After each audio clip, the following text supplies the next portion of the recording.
김건희 그 여사 명품백 수수 의혹 관련 최재형 목사가 오늘 이제 다시 소환이 돼가지고 지금 조사를 받고 있는 상황인데 거기서 그런 얘기를 들어가면서 그런 얘기를 했어요. 청탁이 있었다. 물론 뭐라고 얘기냐면 청탁이 이루어지진 않았다. 그러나 뭐 그 김창준 전 상원 의원인가요 미국에 이분에 대해서 하원의원인가요? 네. 그분에 대해서 국립묘지에 좀 안장을 요청하고 자문 뭐 국정자문위원인가요? 이런 부분에 대한 청탁을 한 건 사실이다라고 본인이 얘기했어요. 그러니까 어떤 청탁을 한 거에 대해서는 사실은 본인이 청탁하면 본인도 처벌을 받는 거잖아요.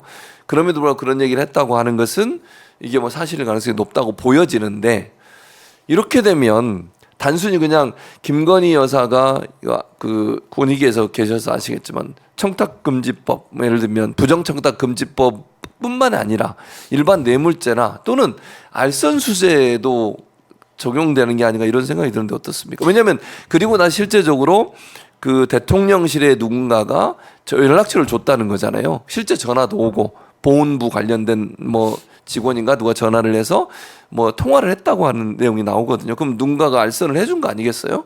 이런 부분과 연관돼서 처벌의 대상이 될 가능성은 좀 높지 않을까요? 어떻습니까? 네, 일단은 청탁금지법에는 예. 이 이제 청탁을 한 사람이 공직자 이제 받은 사람이 예, 공직자여야 예, 되고 예. 이제 그 부인의 경우에도 그 해당 공직자가 처벌을 받도록 예, 되어 있어요. 맞습니다. 그리고 청탁을 한 사람도 처벌을 받습니다. 그래서 이번에 최재형 목사가 그동안 자신이 청탁한 얘기는 하지 않다가 그렇죠. 자신의 처벌을 무릅쓰면서 그걸 어떻게 보면 자백을 한 셈인데요. 네. 그렇기 때문에 이 최재형 목사도 청탁금지법에 의해서 청탁을 한 당사자로서 처벌을 받고 그게 이제 청탁을 받은 예. 그 이제 그 부인은 근데 청탁의 처벌 대상이 안 되고 예. 그것을 인지한 공직자인 공직자가. 남편은 처벌 대상이 예, 되는 거죠. 그렇습니다. 그리고 신고를 하지 않고 즉시 반환하지 않은 것도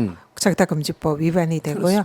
그렇지만 또 이 청탁금지법과 별개로 예. 그 민간인인 예. 그러니까 어쨌든 영부인이라고는 하지만 민간인 신분이기 민간인이죠. 때문에 예, 맞습니다. 민간인의 경우에는 예. 원래 뇌물죄는 공직자에게만 적용이 적용이 되거든요. 되고, 예. 그래서 뇌물죄는 공직자에 적용되지만 민간인에게 뇌물죄와 비슷한 죄가 알선수재죄입니다. 알선수재. 예. 그러니까 이 민간인에게 적용되는 일종의 뇌물죄라고 봐야죠. 그래서 여기에 청탁을 받고 거기에 대해서 이제 알선을 해주면. 예, 물건을 받고 알선을 한 이 부분은 알선수재죄에 해당될 소지가 가능성이 매우 높다.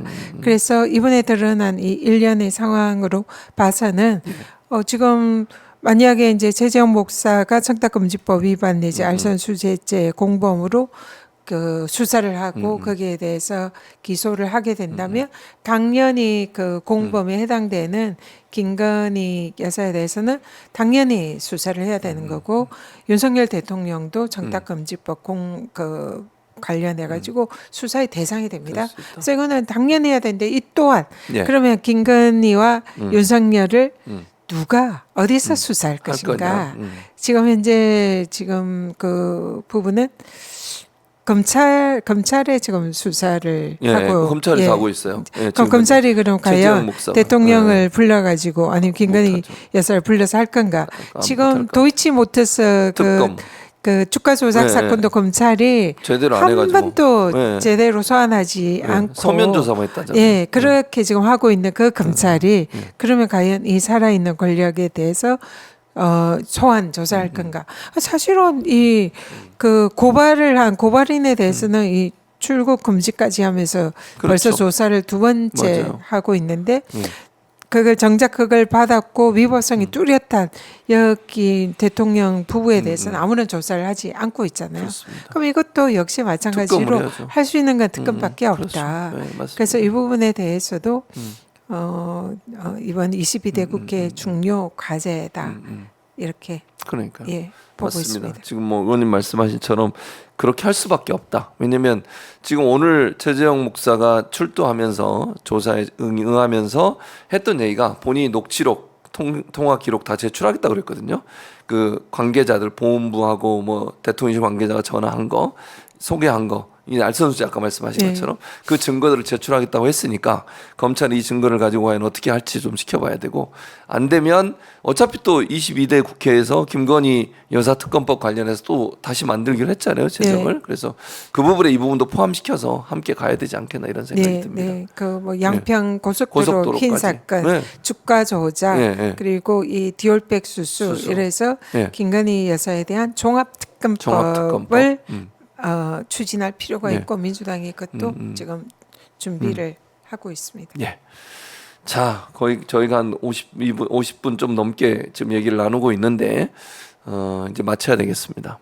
또 전 의원도 바쁘시고 이런데 또 와주셔서 감사하고 법사위원장이 되셔서 다시 오셨으면 좋겠다는 개인적인 생각입니다. 개인적으로 뭐 제 생각이니까 이거는 개인적으로 전 위원장이 뭐 어떻게 될지 모르겠지만 상임위원장 배정 과정에서 법사위원장으로서 역할을 하실 수 있는 기회가 있었으면 좋겠다는 생각이고요. 또 많은 시청자분들도 그렇게 또 말씀하고 계시고 그래서 다음번에 뵐 때는 법사위원장으로서 오시기를 기대해 보도록 하겠습니다. 오늘 바쁜 시간 내주셔서 고맙습니다, 어머님. 네, 감사합니다. 감사합니다. 자, 시청자 여러분, 저희는 이제 같이 인사드리도록 하겠습니다. 오늘 금요일 오후에 또 많은 분들이 오셔가지고 함께 시청해주시고 응원해주셔서 감사하고요.